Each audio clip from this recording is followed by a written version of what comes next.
Hello guys, good morning, good afternoon, good evening. तो आज हम लोग जो है नेक्स्ट जो करने जा रहे हैं वो करेंगे हम लोग ओशन रिलीफ्स के बारे में। वेरियस जो है हम मेजर जो ओशंस के नीचे के जो फीचर्स हैं, जैसे प्लेन्स है, किस किस टाइप का फीचर्स है, माउंटेन्स हैं, रिजेस हैं, कैनियंस हैं, उन चीज़ों के बारे में कुछ बेसिक डिस्कशंस करेंगे।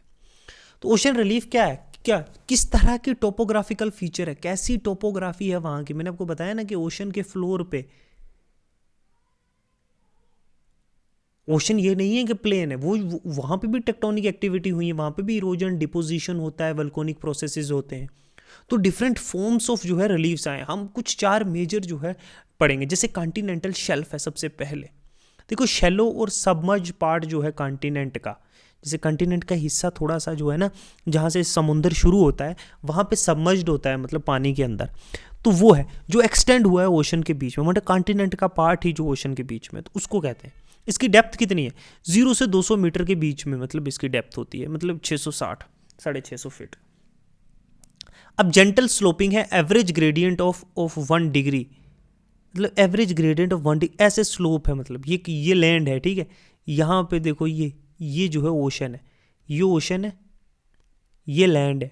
ये जो लैंड का सबमर्ज्ड पार्ट, ये इसको कॉन्टिनेंटल शेल्फ कहते हैं, ठीक है, शेल्फ, ठीक है। ये नीचे स्लोप आ जाएगा, जिसमें मरीन बायोडाइवर्सिटी बहुत रिच है। ऑयल यहाँ पे होता है, नेचुरल गैस की डिपॉजिट्स पड़े होते हैं शेल्फ पे, ठीक है। अब जैसे ग्रैंड बैंक है कनाडा का, या नॉर्थर्न सी शेल्फ है, नॉर्थ सी शेल्फ रशिया के पास, साइबेरियन शेल्फ है जो लार्जेस्ट है पूरी दुनिया का। फिर दूसरा फीचर जो है वो है कॉन्टिनेंटल स्लोप का, एक स्टीप, ऐसे steep connecting the continental shelf to the deep ocean, ठीक है। मैं आपको यहाँ पे फीचर्स बताता हूँ। ये देखो, ये क्या है, ये पार्ट जो है ये कॉन्टिनेंटल शेल्फ है, समझे। 200 मीटर जो है इसकी, जो है 200 मीटर तक। ये देखो, फिर एकदम से ये पार्ट आया, ये क्या है, ये कॉन्टिनेंटल स्लोप है, समझे। करेक्टराइज बाय सबमरीन कैनियंस यहाँ पे होंगे, लैंडस्लाइड्स यहाँ पे होती हैं। यहाँ पे ऐसे जब रिवर यहाँ से फ्लो करेगा ना, तो ऐसे बीच में जो है ऐसे एक नाले की तरह कैनियन बना होगा, क्योंकि रिवर फ्लो होकर अंदर तक आया उसकी फोर्स से, ठीक है। फिर एकदम से ऐसे राइज आता है कॉन्टिनेंट, ठीक है। फिर बीच में पूरी ये प्लेन एरिया, जिसको एबेसल प्लेन कहते हैं। एबेसल प्लेन क्या है? एक फ्लैट और डीप सी फ्लोर है जो कवर कर रहा है vast area of ocean plain. जैसे कॉन्टिनेंट्स पे प्लेन एरियाज नहीं होते, खुले मैदान, वैसे ही जो ओशन के अंदर है इसको एबेसल प्लेन कहते हैं। डेप्थ जो है 3000 से 6000 मीटर में, ठीक है, इसकी डेप्थ होगी। वन ऑफ द फ्लैटेस्ट और स्मूथेस्ट सरफेस जो अर्थ सरफेस के ऊपर होती है, ड्यू टू सेडिमेंट्स के डिपोजिशंस के बाद से, ठीक है। ये प्लेन एरियाज, समझे, ये प्लेन एरियाज होते हैं, बड़े बड़े मैदान, ठीक है, अंदर। और ये वर्ल्ड के सबसे जो है फ्लैटेस्ट प्लेसेस है। ये भी देखो, यहाँ पे भी रिच डीप सी जो है सेडिमेंट्स होते हैं, biogenic zones, remains of tiny organisms जो है यहीं पे पड़े होते हैं। एग्जांपल क्या है? सोहम प्लेन जो अटलांटिक में है, या ब्लेक प्लेट्यू है जो फ्लोरिडा का, ऑफ फ्लोरिडा। फिर आते हैं मिड ओशनिक रिजेस या ओशन ट्रेंचेस। देखो, ये ओशन का ट्रेंच है, समझे, ये ट्रेंचेस है। मिड ओशनिक रिजेस, देखो अंडर वाटर जो है ना, माउंटेन चेन्स होते हैं फॉर्म्ड बाय टेक्टोनिक एक्टिविटीज़ की वजह से, ऐसे माउंटेन चेन्स होते हैं, ठीक है। यहाँ टेक्टोनिक एक्टिविटी से बड़े बड़े माउंटेन्स बने हुए हैं, ठीक है। ये माउंटेन बने हुए हैं, ये देखो ऐसे माउंटेन्स बने हुए हैं, ये बीच की रिजेस, ठीक है, मिड ओशनिक रिजेस। अच्छा, लार्जेस्ट जो माउंटेन सिस्टम है आर्ट्स का, ये मिड ओशनिक रिजेस में ही पाए जाते हैं, जो एसोसिएटेड इन सी फ्लोर स्प्रेडिंग से, वेल्कोनिक एक्टिविटीज से, जैसे अटलांटिक का है, पैसिफिक राइज है। डीप ओशन ट्रेंचेस, देखो डीप ओशन ट्रेंचेस जो है ना, कुछ नैरो और डीप डिप्रेशन होते हैं जो सबडक्शन जोन्स में, देखो ना, जहाँ ये प्लेट्स जो है ना, ये प्लेट सबडक्ट हो रही है, एक प्लेट सबडक्ट हो रही है, एक दूसरे के साथ टकरा रही है।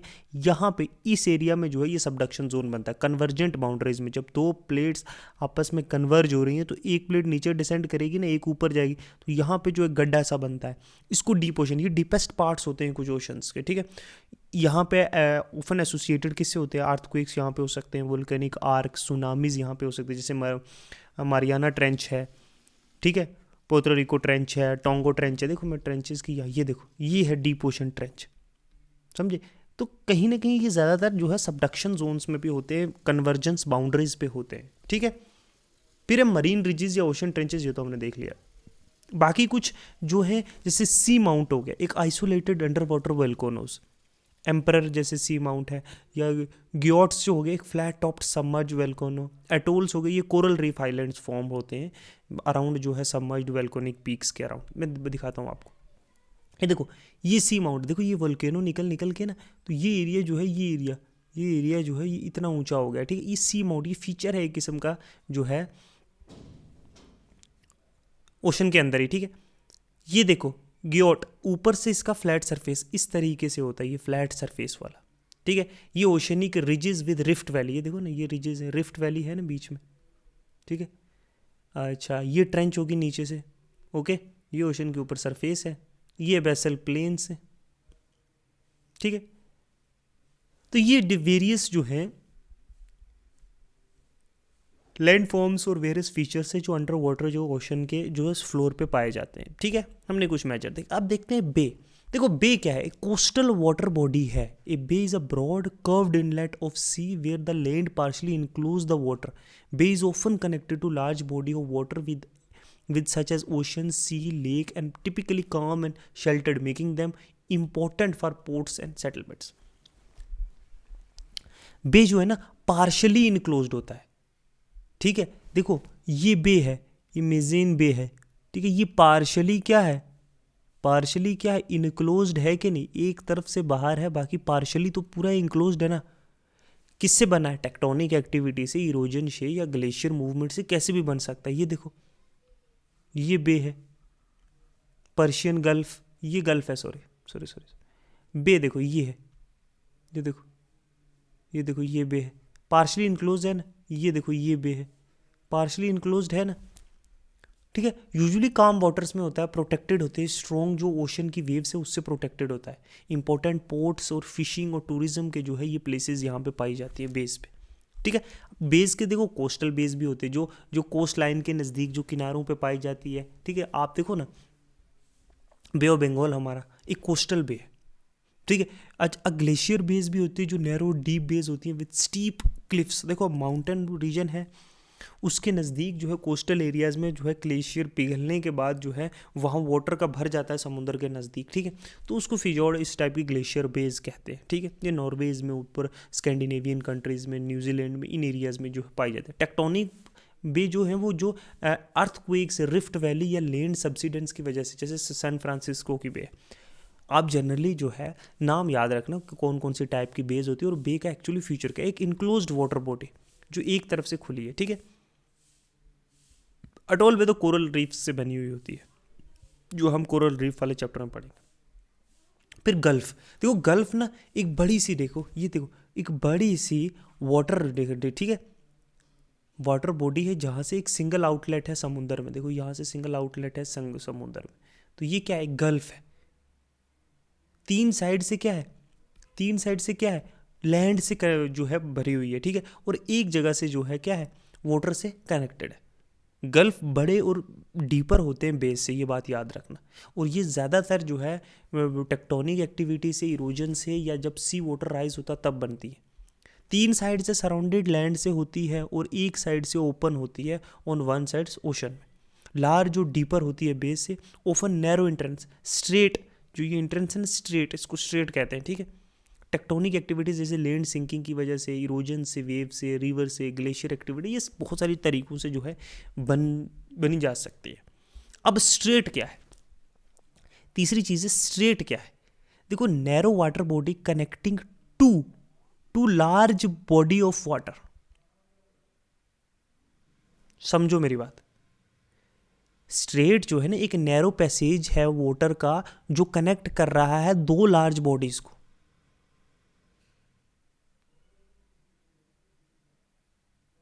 समझे कि नहीं समझे? ये स्ट्रेट जो ना बड़ी क्रूशल होती है, चाहे वो ट्रेड है, नेविगेशन सिस्टम है। जैसे ये स्ट्रेट ऑफ मलक्का है जो है ना, अब ये देखो इधर इंडियन ओशन है, इधर क्या है, पैसिफिक है ना, पैसिफिक है अटलांटिक है, बताओ पैसिफिक है। तो ये कनेक्ट कर रहा है इस बे के थ्रू, ठीक है। ये ट्रेड के लिए भी, जैसे मलक्का देखो, स्ट्रेट ऑफ मलक्का इंपॉर्टेंट है नेविगेशन के लिए, मिलिट्री स्ट्रेटेजी के लिए।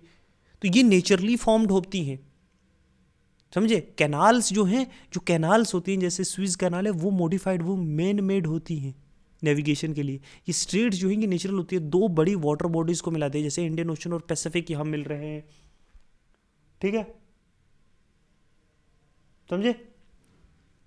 Connect to large water bodies, जैसे सी है, ओशन है, गल्फ है। ओफन इंपॉर्टेंट है किसके लिए, ट्रेड और जियोपॉलिटिक्स के लिए बड़ी इंपॉर्टेंट होती हैं। Can be natural, formed by tectonic, या इरोजनल या मेन मेड भी हो सकती हैं, जिन्हें कैनाल्स कहते हैं।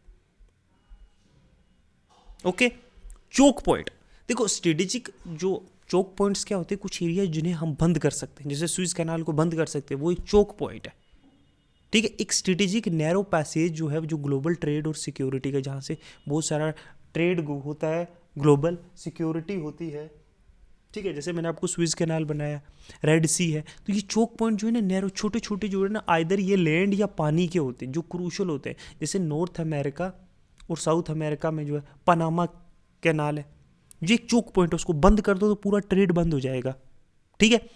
इन मैरीटाइम ज्योग्राफी चोक पॉइंट जो है ना, वो स्ट्रेटेजिक स्ट्रेटेजीज या कैनाल्स जो large volume of global trade और एनर्जी को ट्रांसपोर्टेट करते, पास करते, ये लोकेशन जो है ना, ये हाईली कंटेस्टेड होते हैं, मतलब यहाँ बड़ा कंपटीशन होता है, हर कोई कंट्रोल करना चाहता है, पॉलिटिकली सेंसिटिव भी होते हैं, वल्नरेबल भी होते हैं। यहाँ ब्लॉकेड कर दिया जाए या कोई मिलिट्री कन्फ्लिक्ट हो जाए तो पूरा ट्रेड बंद होगा कि नहीं होगा। रिसेंटली आपने रेड सी में सुना था ये बारे में, स्विस कैनाल में, कि हूथीज अटैक कर रहे हैं, तो कितना ट्रेड का नुकसान हुआ है। तो ये नैरो पैसेज से जो कंट्रोल कर रहे हैं और एक्सेसिंग जो की लोकेशन एक्सेस कर सकते हैं, ये ग्लोबल ट्रेड के लिए वाइटल है, बहुत इंपॉर्टेंट है, स्पेशली जो ऑयल और गैस की ट्रांसपोर्टेशन है। हाईली स्ट्रेटेजिक है मिलिट्री और इकोनॉमिक कंट्रोल के लिए। ये नेचुरल भी हो सकते हैं और मैन मेड भी हो सकते हैं, ठीक है। जैसे मैं आपको बताता हूँ मेजर चोक पॉइंट्स जो हैं पूरी दुनिया, जैसे स्ट्रेट ऑफ हार्मोज है, जो पर्शियन गल्फ को अराबियन सी से कनेक्ट करता है। किसको, पर्शियन गल्फ को अराबियन सी से। 30% carrying 30% of global oil shipment. Swiss straight of Malacca है, जैसे जो मलेशिया और इंडोनेशिया के बीच में भी मैंने आपको ऊपर इमेज बताई थी, जो पैसिफिक और इंडियन ओशन को जो है कनेक्ट करता है। ये one of the busiest shipping root है पूरी दुनिया में। स्विस कैनाल है, एक आर्टिफिशियल कैनाल है इजिप्ट में, जो लिंक करता है मेडिटेरेनियन सी को रेड सी के साथ। ये भी क्रूशियल है एशिया और यूरोप के ट्रेड के लिए। तो ये चोक पॉइंट्स है, चाहे स्ट्रेट ऑफ हार्मोस ले लो, या स्ट्रेट ऑफ मलक्का ले लो, या स्विस कैनाल ले लो, ठीक है। पनामा कैनाल मैंने अभी बताया, जो कनेक्ट करता है अटलांटिक को और पैसिफिक को। ये रिड्यूस करता है ट्रैवलिंग ऑफ द शिप। पूरा साउथ अमेरिका या नॉर्थ अमेरिका घूम के थोड़ी जाएगी शिप, यहाँ पनामा कैनाल से जो है पैसिफिक से सीधा अटलांटिक में, और अटलांटिक से सीधा पैसिफिक में चला जाता है बंदा। स्ट्रेट ऑफ जिब्राल्टर, जो स्पेन और मोरक्को के बीच में, जो कंट्रोल करती है एक्सेस मेडिटेरेनियन का अटलांटिक में। अच्छा, बल अल मद्देब, जो यमन और जिबूती के बीच में, जो लिंक करती है रेड सी को इंडियन ओशन के साथ। बास्पोरस कहाँ है, कहाँ पे है पता, बास्पोरस का है ब्लैक सी में या डेड सी में, कहाँ पे है, ब्लैक सी में, जो कनेक्ट करती है मेडिटेरेनियन के साथ। ये रशियन ट्रेड के लिए बहुत इंपॉर्टेंट है, ठीक है। बेरिंग स्ट्रेट, जो रशिया और अलास्का के बीच में, जो अमेरिका और रशिया के बीच में, जो पैसिफिक और अटलांटिक को लिंक करती है। तो ये मेजर स्ट्रेट्स हैं, चाहे वो जिब्राल्टर ही है, चाहे वो बास्फोरस है, चाहे वो बेरिंग स्ट्रेट है। तो ये ट्रेड से, मिलिट्री के हिसाब से क्रूशल हैं। बहुत सारे जो एरियाज हैं उनको कनेक्ट करने के लिए दीज आर लाइक ब्रिजेस, कि पुल है, उसके ऊपर से क्रॉस करके हमें ये एरियाज को जो है क्या करना है, एक्सप्लोर करना है, समझे। अच्छा, इस्थमस जो है ना, एक नैरो स्ट्रिप होता है लैंड का, ठीक है, जो कनेक्ट कर रहा है दो लार्ज लैंड मासेस को।